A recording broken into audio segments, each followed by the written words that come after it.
Ya bagi kami terus terang aja dengan Pak Ridwan Kamil dan saya, pokoknya intinya kita siap aja menerima apapun. Mau KMK ya saya dan Pak Ridwan Kamil siap tanda tangan.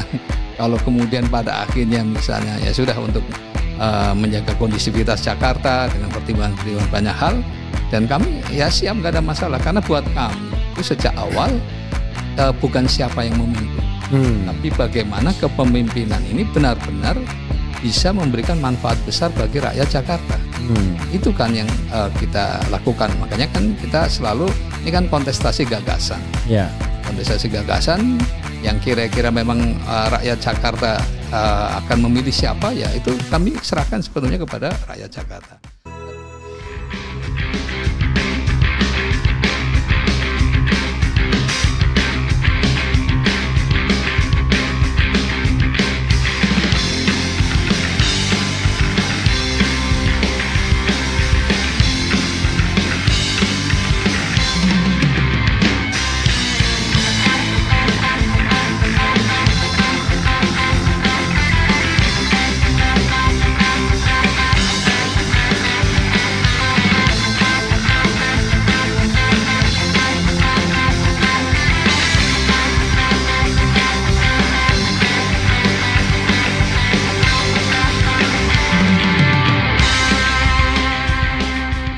Ya begini Bung Refli ya, jadi memang Pak Ridwan Kamil kan suka menyampaikan ya bahwa saya dengan Pak Suswono ini kayak ibarat pengantin.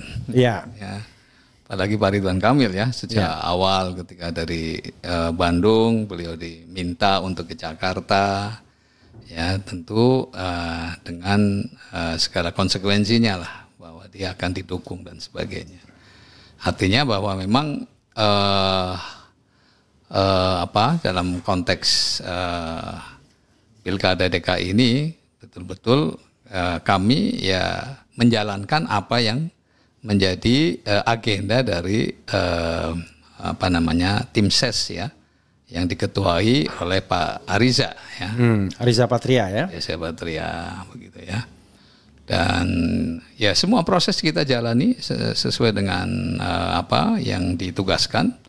Dan alhamdulillah ya, artinya saya sendiri secara pribadi boleh dikatakan selama 2 bulan penuh ya, itu boleh dikatakan berangkat habis subuh, pulang ya bisa jam 11, jam 12, jam 1 malam, artinya kita lakukan lah komunikasi. Kalau dulu ada remaja pulang pagi, kalau ini kandidat pulang pagi. Ya pokoknya kita lakukan lah semua itu, proses semuanya ya. Ya dan ya hasilnya saya kira sudah diketahui bahwa memang ya prosesnya kalau kita lihat ya memang cukup banyak ya, banyak variabel lah yang untuk menjadikan pada akhirnya hasil akhirnya seperti itu. Ya. Jadi apakah dari tim sesnya, apakah dari logistiknya atau dari program-programnya dan sebagainya. Nah intinya pokoknya banyak variabel yang mempengaruhi tentu. Dan hasil akhir yang ada ya memang faktanya seperti itu. Ya. Nah, sebetulnya memang dari tim hukum waktu itu sudah menyiapkan beberapa kemungkinan-kemungkinan yang karena ini proses politik kan, artinya bisa sampai kepada MK. Ya. Artinya ya itu disiapkan saja. Ya. Nah pada akhirnya kemudian rapat tim ses yang di hari terakhir ya waktu itu saya pun juga ya menunggu apakah mau terus apa tidak. Ya bagi kami terus terang aja dengan Pak Ridwan Kamil dan saya, pokoknya intinya kita siap aja menerima apapun. Mau KMK ya saya dan Pak Ridwan Kamil siap tanda tangan. Kalau kemudian pada akhirnya misalnya ya sudah untuk menjaga kondisivitas Jakarta dengan pertimbangan banyak hal, dan kami ya siap, nggak ada masalah, karena buat kami itu sejak awal bukan siapa yang memimpin, tapi bagaimana kepemimpinan ini benar-benar bisa memberikan manfaat besar bagi rakyat Jakarta. Itu kan yang kita lakukan. Makanya kan kita selalu, ini kan kontestasi gagasan. Kontestasi gagasan yang kira-kira memang rakyat Jakarta akan memilih siapa, ya itu kami serahkan sepenuhnya kepada rakyat Jakarta. Tetapi tadi saya sedikit mungkin barangkali begini Bung Refli tadi soal kenapa ya kok banyak rakyat Jakarta yang ini kan barometer ya. Kenapa kok ketidakdatangan ke TPS itu besar sekali. Kalau menurut saya ini kan paling rendah kalau nggak salah ya dalam pilkada ini. Saya nggak tahu kalau paling rendah, tapi intinya tinggi banget. Ya, nah, tetapi kan ini perlu diuji. Ya tadi ya, salah satunya mungkin Bung Refli adalah yang tidak datang ya, karena memang punya prinsip kan begitu ya. Anak istri saya datang, memilih calon yang berbeda. Iya. Jadi saya terus terang aja, anak saya 2, satu memilih Kasus yang autis ini, yang nomor 1 anak nomor 1 memilih pasangan Pramono Rano. Gitu. Tapi saya bapaknya nggak datang. Ya, artinya kalau itu mungkin memang perlu disurvei yang mendalam, sehingga memang apa sih faktornya gitu ya? Apa benar karena kercos ya? Atau memang ada faktor lain? Ya? Karena dari survei sendiri ya, ternyata pragmatisme masyarakat juga masih tinggi. Lebih dari 60%, bahkan ada yang mengatakan lebih dari 70% dan sebagainya. Jadi saya kira juga ada faktor-faktor itu, dan kami di pasangan RK Suswono memang sejak awal kami mengatakan tidak ada money politik. Kami memang akan menjaga kalau toh menang bermartabat. Ya, artinya itu yang kami jaga begitu, Bung Refli. Gitu. Oke, ini belum kan? Kok tiba-tiba saya merasa ini jam 2 kurang kok tiba-tiba ada seperti mau terdengar azan, bukan ya? Jadi Pak Sus ya. Ini saya mohon maaf ya, saya mau nanya setajam-tajamnya, Pak Sus silakan jawab sejelas-jelasnya, atau tidak mau jawab juga nggak apa-apa. Sebelum pengajuan MK ini, ada pertemuan antara Jokowi dan Prabowo. Bocor alus Tempo mengatakan sebenarnya Jokowi ingin ini dibawa ke MK karena dia pengen Kasus menang atau ridho ya. Kemudian tapi terakhir akhirnya perintah Prabowo adalah tidak maju. Bahkan bahasa Prabowo itu ya kalah katanya. Nah, faktor itu yang dianggap paling determinatif, paling determinan menentukan akhirnya pasangan ridho ini tidak maju ke MK. Gimana? Informasi yang Pak Sus dengar. Ya, saya sih hanya dapat WA dari Pak RK ya. Pak RK bahwa Pak Sus ya sesuai dengan arahan pimpinan ya, artinya saya tidak tahu pimpinan apakah tim ses ya. Mungkin karena yang jelas kan komunikasi dengan Pak Ariza ya, beliau langsung bahwa kita tidak melanjutkan ke MK. Oh ya sudah, tidak ada masalah Pak RK, karena saya kira apalagi sekali lagi tadi kalau toh yang pada akhirnya Pak Pram dan Pak Rano Karno yang memimpin Jakarta, toh kemarin sudah menyatakan dalam debat bahwa dia akan melanjutkan program-program yang bagus dari gubernur sebelumnya kan. Nah, ya udah kita dukung aja supaya janji-janji dia nanti ditepati. Karena tidak mesti harus kami yang mimpin. Ya. Buat kami itu legowo, semuanya sikap kenegarawan lah yang buat kami yang kita tonjolkan. Karena apa ya? Memang saya kira banyak pertimbangan juga ya. Sekarang Jakarta relatif sudah kondusif. Yang kedua, kalau toh harus ada putaran kedua, paling tidak menghamburkan uang juga yang cukup besar. Ya, yang saya kira itu mungkin lebih bermanfaat ya, dalam situasi kondisi keuangan negara juga sekarang kan sedang berat. Ya. Jadi menurut saya sih enggak ada. Apakah juga karena dugaan perhitungan selain soal kondusif ya kondisi di Jakarta, tapi juga kalau harus putaran kedua tidak mudah juga karena gapnya 10% paling tidak existing. Ya kalau soal itu kan itu masih asumsi kan, artinya sesuatu bisa berbalik, dan ya kita bisa lihatlah Pak Pramono dulu berangkat dari berapa persen kan. Tetapi kan karena kerja-kerja sistematis yang bisa kemudian dia tim sesnya kelihatannya mungkin memang logistiknya luar biasa ya. Karena iklan di TV aja kan bisa hampir 2 bulan kan. Enggak lihat saya. Nah, itu. Karena saya enggak peduli. Karena dengar katanya. Karena saya enggak peduli yang jelas di APK lah. Di APK di jalan-jalan kan juga lebih dominan daripada RK Suswono ya. Baru mungkin belakangan lah RK Suswono agak bisa ngimbangi gitu ya. Artinya ya banyak faktor, sekali lagi banyak variabel. Nah, sebetulnya kalau toh memang ada peluang di putaran kedua, ya ini juga banyak yang pada semangat juga. Wah, ini saatnya kita untuk membalikan suasana. Karena dulu juga Ahok kan juga pada akhirnya di periode berikutnya kan bisa dikalahkan juga di putaran keduanya gitu. Tapi ini kemudian memunculkan satu fakta ya. Satu pemikiran dari saya, kok bisa kalau APK Pramono Rano lebih dahsyat, lebih banyak dibandingkan Erkasus? Bukankah Erkasus didukung oleh kekuasaan? Saya frankly speaking kan, karena saya pemilih PKS boleh dong saya ngomong apa adanya. Satu, didukung oleh Jokowi. Dua, didukung oleh Prabowo. Ketiga, didukung oleh koalisi yang sangat gemuk, hampir semua partai politik. Sementara Pramono Rano hanya didukung oleh PDIP dan Hanura. Itu pun Hanura karena nggak bisa gabung aja.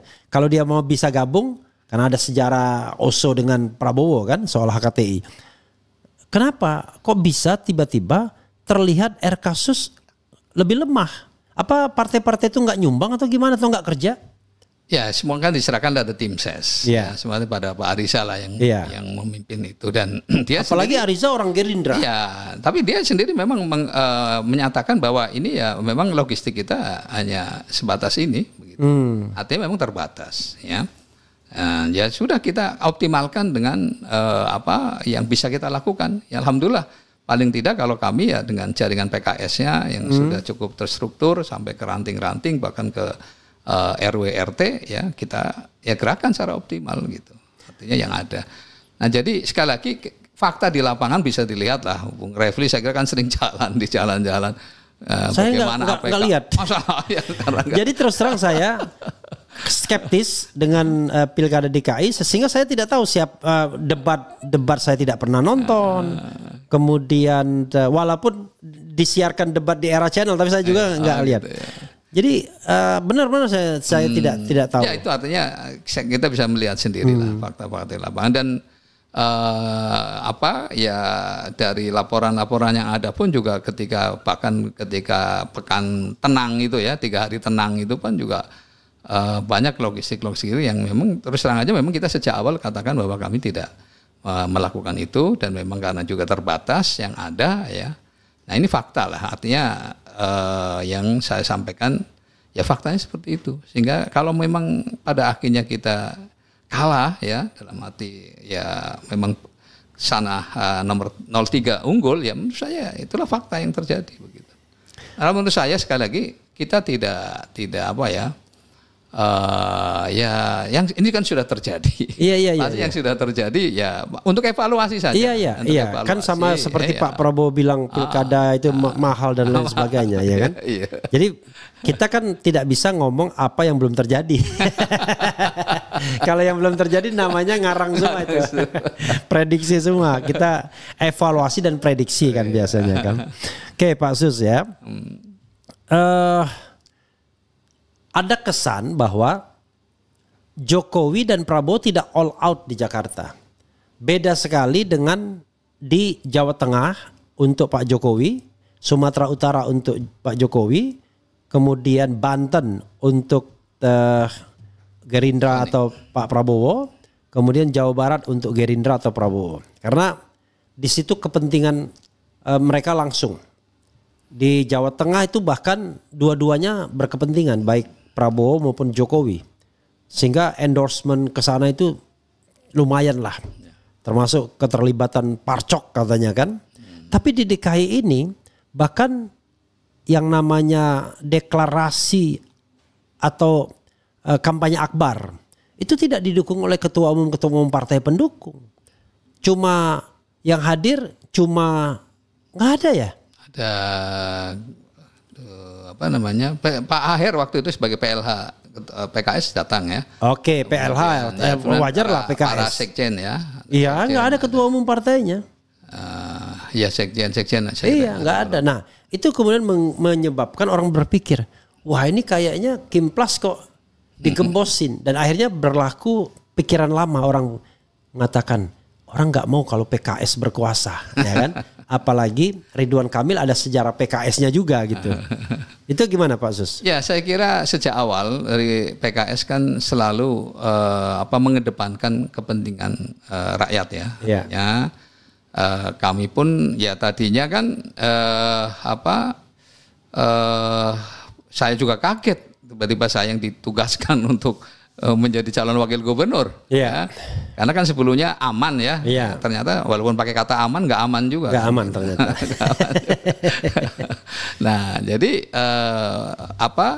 buat kami dari PKS sejak dini bahwa memang kami tidak terlalu apa istilahnya sekali lagi siapa yang memimpin. Karena kami pun coba dulu ketika Pak Anies dulu, dia bukan kader PKS, tapi kita di Jakarta, kita bahkan tadinya kan Pak Sandiaga Mardani ya awalnya kan, ya, ternyata kan sebetulnya ada keterlibatan Pak Ridwan Kamil loh di 2017, karena waktu itu dia ditawari lebih dulu untuk maju ke Jakarta. Ya, tetapi waktu itu karena dia ibunya tidak mengizinkan, kamu belum menyelesaikan sebagai wali kota di Bandung, diminta untuk diteruskan dulu. Dan soal Jakarta nanti ada waktunya, gampang katanya. Tapi ya memang 2017 kita nggak bisa juga bilang karena orang nggak nyangka Anies tiba-tiba diberhentikan sebagai Mendikbud kan pada waktu itu. Karena saya ingat betul dia diberhentikan di Mendikbud itu 27 Juli 2016. Ya. Padahal sebentar lagi itu sudah pendaftaran calon gitu.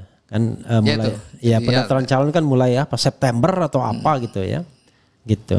Ya artinya bahwa kita sekali lagi kalau bagi PKS artinya siapapun yang memimpin Jakarta sepanjang tadi sangat memberikan manfaat yang besar bagi rakyat Jakarta, kita akan support ya, apalagi nanti kan ketua DPRD-nya dari PKS. Ya, jadi enggak perlu khawatir Pak Pram nanti memimpin Jakarta ini sepanjang tadi komitmen dia, apalagi yang tadi sudah ikrar akan meneruskan program-program yang bagus dari gubernur sebelumnya, bahkan akan ditingkatkan kan. Nah, ya udah. Tapi kalau kita mau bicara secara ideologis kan aneh di Jakarta, bukan aneh. agak tinggi, agak jauh ideologinya ya antara gubernur, wakil gubernur yang pure PDIP dengan mayoritas DPR. Walaupun kita nggak bisa dikatakan mayoritas karena tidak 50% plus 1 ya, cuman kursi terbanyak dengan PKS yang jadi pimpinan DPR itu.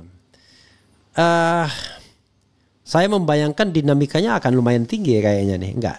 Saya kira sih realistis saja. Sepanjang program-program itu bagus, pasti tidak akan dihambat ya. Beda sama dulu kan, ada program yang apa itulah yang mau menjual saham itu. Iya, saham berbintang. Bukan bintang, katanya sih apa namanya angker apa katanya. Oh sorry, angker ya, angker bir. Angker bir. Ya angker bir. Ya artinya kan ternyata oleh Pak Ketua sendiri bisa menghambat kan waktu itu. Ya. Ya itu kan artinya bisa ya, tetapi kalau PKS tentu sekali lagi sepanjang tadi programnya memang positif dan bagus untuk rakyat, nggak usah khawatir, pasti akan didukung. Karena kalau dulu ya tensi politik tinggi sekali. Ya. Apapun yang disampaikan Anies ya sebagai gubernur pasti akan ditolak oleh PDIP dan terutama PSI kan begitu. Ada 11 program yang ditolak. Yang ditolak. Nah, gitu. Saya yakin PKS tidak sekejam itu. PKS itu tidak. Intinya kan PKS itu partai kita semua. PKS. Gitu. Jadi insya Allah makanya saya mendukung betul. Ya mudah-mudahan PKS bisa rebound ya. Karena bagaimanapun kemarin mengecewakan sekali ketika tidak kemudian berkolaborasi dengan Kim Plus. Itu realita politik yang kemudian ya, orang tapi lain gini ya Bung Refli ya, artinya kita juga harus paham betul situasinya saat itu. Ya kan kita kan tidak tahu ada keputusan MK yang sudah diputuskan oleh majelis hakimnya tanggal 1, tapi kan baru diumumkan dibacakan tanggal 20 Agustus sehari, bahkan nggak nyampe sehari karena waktu itu kan deklarasinya malam kan. Nah paginya itu ternyata ada putusan itu yang nggak tahu ya kalau Bung Refli sebagai orang hukum kira-kira tapi kan keputusan MK kan final kan, mengikat kan, jadi ya kita juga tidak tahu ya, karena waktu itu kemudian kita sudah tanda tangan kan, besoknya ada putusan itu kan tentu tidak pantas pada PKS untuk kemudian menarik diri kan. Ya tapi orang mengatakan di Jawa Barat bisa. Tidak, di Jawa Barat itu memang sudah ada komitmen bersama bahwa PKS juga punya calon gubernur sendiri. Sudah sejak awal. Sejak awal. Tapi bukan Pak Seko waktu itu ya. Artinya masih yang digadang-gadang waktu itu Pak Haru ya. Tetapi memang belum final juga. Masih digadang. Nah ternyata tiba-tiba ya waktu itu tentu harus koalisi kan. Nah tetapi kemudian tiba-tiba ya ada peluang yang kemudian juga akhirnya dimanfaatkanlah oleh PKS untuk pada akhirnya Pak Seko yang maju. Gitu. Ya tetapi harga ini terus terang saya menyesalkan harga yang harus dibayar oleh PKS itu besar sekali. PKS kalah di Jakarta, kalah di Depok, kalah di Bekasi, kalah di Jawa Barat, di mana itu adalah basis-basis PKS yang sebelumnya secara tradisional bisa dimenangkan PKS. PKS signifikan di sana, baik eksekutif maupun pemilihan legislatif. Dan ada banyak orang yang mengatakan PKS terlalu percaya diri. Tidak melihat bahwa pemilih PKS ini tidak hanya pemilih yang ideologis, tapi juga pemilih yang rasional. Pemilih yang kenapa memilih PKS? Karena senang dengan sikap PKS yang melawan dengan kekuasaan, beroposisi dengan kekuasaan. Jelas kan tinggal PKS yang kemudian pure sebagai oposisi pemerintahan Presiden Jokowi kan. Tapi begitu masuk Kimplas, maka PKS sudah kehilangan keseksiannya. Makanya kemudian, dan orang karena pemilih rasional cepat sekali gitu. Karena orang akhirnya melihat, waduh kok PKS begini. Sebaliknya sekarang dengan sikap oposisinya, PDIP yang menikmati kekuasaan sama Jokowi paling tidak 9 tahun, sekarang didukung sebagai oposisi. Gimana? Ya, kita orang lupa dengan oposisi PKS selama 9 tahun. Ya, tapi kemudian lupa pula dengan bahwa PDIP bagian pemerintahan selama 9 tahun. Ya, makanya banyak variabel yang harus dikaji, ya. Artinya apakah benar memang karena ideologis, atau memang pragmatisme dari masyarakat yang ternyata terus meningkat, ya. Pileg kemarin aja kan juga luar biasa, bahkan antar calon sesama partai pun juga luar biasa. Tetapi kenapa kita bergabung ke Kimples? Adalah Pak Prabowo itu kan 2 kali didukung oleh PKS. Cuma kan kemarin kadang ada calon yang namanya Pak Anies, yang kemudian memang kita sejalan untuk untuk kita maju bersama begitu ya, sehingga kita dukung. Tetapi sekarang realitas bahwa yang terpilih adalah Pak Prabowo. Dan Pak Prabowo sekali lagi bukan siapa-siapalah bagi PKS, pernah 2 kali kita mendukung. Maka kita bergabung itu karena dengan pertimbangan bahwa kita, ya realitas sekarang ini adalah Pak Prabowo existing yang sebagai presiden. Maka ya wajar ketika kita ingin ikut berkontribusi, ya, berkontribusi bagi, dulu kan yang nyusun visi misi Pak Prabowo juga termasuk PKS ikut membantu menyusun itu. Maka mudah-mudahan dengan kepemimpinan Pak Prabowo, dan kemarin waktu pelantikan di MPR kan luar biasa beliau pidatonya kan, yang saya kira pidatonya aja yang luar biasa. Ya mudah-mudahan jangan siapa tahu yang kalau kita ikut ngawal kan Pak Prabowo ingat loh dulu pernah menyatakan ini aja kita jalankan, kita bantulah supaya beliau sukses 5 tahun ke depan. Sekarang kita frankly speaking ya kan. Kadang-kadang banyak orang bicara mengenai Pak Prabowo itu hanya melihat dari pidatonya, tapi kurang melihat dari tindakannya, kan begitu? Ya kan baru enggak maksud, tapi kan tindakan itu kan terjelma di awal ketika membentuk kabinet kan. Nah, orang kemudian mengatakan, ketawa orang mentertawakan PKS. Bela-belain Kimplas, enggak menang di Jakarta. Di kabinet enggak ada juga orang PKS kecuali 1, itu pun sebenarnya bukan kader inti PKS. Bisa dibilang profesional. Menteri Tenaga Kerja kan. What happened with PKS? Kok seakan-akan dijanjikan tapi dilepeh. Di Jakarta pun dibiarkan, ditinggalkan juga. Apakah kemudian muncul memori 2012 bahwa yang penting asal bukan PKS, kan dulu kan begitu kan?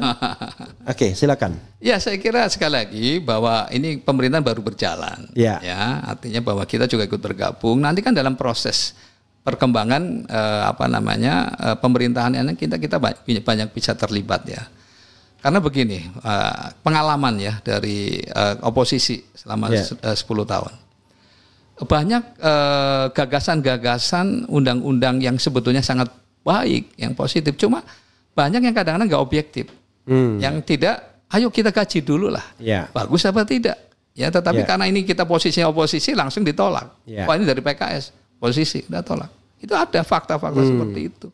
Nah, apakah kita akan terus di luar seperti itu?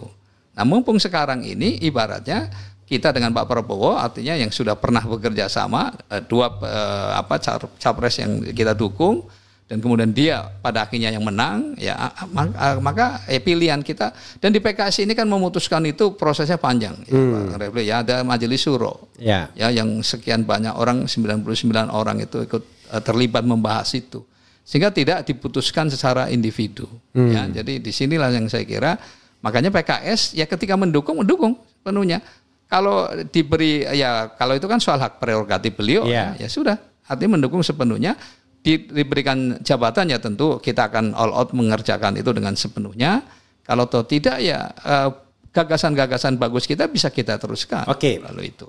Berarti kan kita bicara tentang PKS sebagai partai dakwah amar ma'ruf nahi munkar, ya kan? Ya itu. Tadi terkesan dari Pak Sus mengatakan bahwa akan jauh lebih efektif kalau PKS di dalam ketimbang di luar. Banyak pikiran yang rasional objektif karena dianggap orang luar, maka tidak digubris. Tapi apakah di dalam PKS juga mampu dan bisa bersuara? Saya kasih contoh. Kasih contoh dulu. Kasih contoh dulu. Kalau bilang, oh ya bisa. Bisa itu kalau tidak pada inti kekuasaan, core bisnis kekuasaan. Saya kasih contoh. Bahwa Presiden Prabowo Subianto ketika dilantik pada tanggal 20 Oktober mengatakan akan menjalankan undang-undang dasar, undang-undang dan segala peraturan dengan selurus-lurusnya. Oke? Tetapi beberapa jam kemudian langsung dia melanggar undang-undang. PKS nggak bersuara tuh. Semua partai politik tidak bersuara. Yang bersuara cuma Refli Harun aja. Apa itu yang? Yaitu dia mengangkat Mayor Teddy sebagai sekretaris kabinet. Undang-undang TNI dengan jelas pasal 47 Undang-Undang nomor 34 tahun 2004 mengatakan hanya 10 institusi yang bisa dimasuki oleh perwira aktif. Kalau mau institusi lain silakan pensiun. Tidak boleh perwira aktif. 1. Menko Polkam, kantor Kementerian Politik dan Keamanan. 2. Kantor Kementerian Pertahanan. 3. Kantor Sandi Yuda, BSSN, ya, Cyber dan Sandi Negara. Kemudian kantor BIN, Badan Intelijen Negara, kantor Intelijen Negara. 5. Kantor Lemhanas, Lembaga Ketahanan Nasional. 6. Kantor Wantanas, Dewan Pertahanan Nasional. 7. SAR. 8. BNN, Badan Narkotika Nasional. Kemudian 9 itu adalah Sekmil, Sekretaris Militer. Dan 10 Hakim Militer di Mahkamah Agung. That's all, hanya 10. Gak ada tuh Sekretaris Kabinet, Sekretariat Negara, apalagi itu. Karena dianggap ini urusan politik sehari-hari. Tapi nggak ada orang yang kemudian mengatakan ketika dikritik mungkin juga dia dengar sayup-sayup dari Refli Harun dan lain sebagainya diturunkan bukan setingkat menteri katanya ini eselon 2 walaupun eselon 2 melanggar undang-undang juga karena masih perwira aktif nggak ada tuh ngomong itu satu saya kasih barang contoh dulu ya. Bagus. Yang kedua ya kan kita ingat saya frankly speaking Erlangga Hartarto diberhentikan karena apa? Sebagai ketua umum partai politik. Karena banyak sprindiknya kan katanya. Bahkan bocor alus Tempo mengatakan 11. Konon Pratikno yang langsung menyampaikan itu, pesan itu. Kan Pratikno sebagai the messenger. Oke? Lalu sekarang dia angkat lagi tuh sebagai menteri. At the same time sebelumnya kita berantas korupsi dan lain sebagainya. Menteri-menteri lain yang terlibat BTS misalnya. Udahlah. Yang sudah terspil ke media saja. Dito Aryo Tejo mengembalikan 27 miliar karena mendapatkan uang BTS. Boro-boro diproses jadi menteri lagi tuh. Belum lagi menteri lain yang saya dapat namanya juga mendapat uang dari BTS. Termasuk orang-orang yang dekat dengan Prabowo misalnya. Nggak ngomong juga PKS sebagai partai dakwah. Maksud saya apa iya kalau di dalam jauh lebih enak ngomongnya ketimbang di luar. Iya kalau hal-hal yang kira-kira cocok sama-sama ya kan. Tambah-tambah jabatan wakil pimpinan di lembaga legislatif itu cocok semua. Tapi kalau sudah hal-hal seperti ini belum tentu PKS berani ngomong ketika dia di dalam. Coba gimana jawab. Saya kira ini masukan gitu. Bagus ini. Saya kira juga baru tersadar juga ini ada Bung Refli mengoreksi seperti itu. Saya kira Ya, ini masukan yang nanti bisa kami sampaikan kepada teman-teman di DPR ya. Yeah. Bagaimanapun juga itu adalah tugas pengawasan, kan bagian dari tugas DPR ya. Saya kira ini nanti tinggal kami sampaikan, dan tentu juga ada komunikasi yang sifatnya antar partai ya. Saya kira ini juga bisa menjadi forum yang karena beliau sendiri kan akan memberi kesempatan ya forum partai-partai koalisi ya untuk ada pertemuan yang bisa menyampaikan tukar pikiran dan sebagainya. Saya kira ini menurut saya sih bagus untuk disampaikan. Begitu. Inilah enaknya PKS yang sudah lama teruji beroposisi ya. Kalau PDIP mendengar ini sekarang dia senang ya. Tapi kalau yang baru masuk pemerintahan yang tidak teruji beroposisi langsung dia wah. Ya, karena kan begini dulu itu. Kayak Gerindra itu. Gerindra kan tidak teruji secara kafa beroposisi ya. Dengar begini. Bagus. Oke ya. Mudah-mudahan karena kalau kita bicara amar ma'ruf nahi mungkar dalam ketatanegaraan kita adalah menegakkan hukum dan konstitusi. Kalau konstitusi dan hukum itu dihianati justru oleh kepala negara dan kepala pemerintahannya sendiri, padahal dia berjanji untuk menghormati menjalankan hukum seluruh-seluruhnya, gimana lagi harapan kita? Masa orang lain yang dia bilang kalau ada pelanggaran hukum saya akan tindak langsung. Lalu bagaimana kalau dia yang melanggar? Saya tidak sentimen sama Prabowo, tapi saya tidak suka kepada siapapun yang menggunakan kekuasaan untuk melanggar hukum. Ini kan it is not about Mayor Teddy, tetapi ini adalah tentang bernegara kan. Ya, boleh begitu Pak Prabowo ya. Saya tidak sentimen dan saya sudah berkatakan berkali-kali saya tidak tertarik dengan jabatan apapun yang diberikan selama masa pemerintahan Pak Prabowo 5 tahun ke depan. Jadi saya tetap ingin beroposisi. Yang penting jangan dikriminalisasi, itu aja. Coba bayangkan. Jadi, ya pada dasarnya saya kira Pak Prabowo itu orang yang mau mendengar juga. Oke, mudah-mudahan saya ngomong dari sini aja. Karena kalau kita langsung ngomong berdua doang nanti dianggap kita sedang melakukan politik backdoor. Politik belakang pintu. Kan sini juga kan bisa didengar kan. Kita teriak, "Oi!" gitu ya. Oke.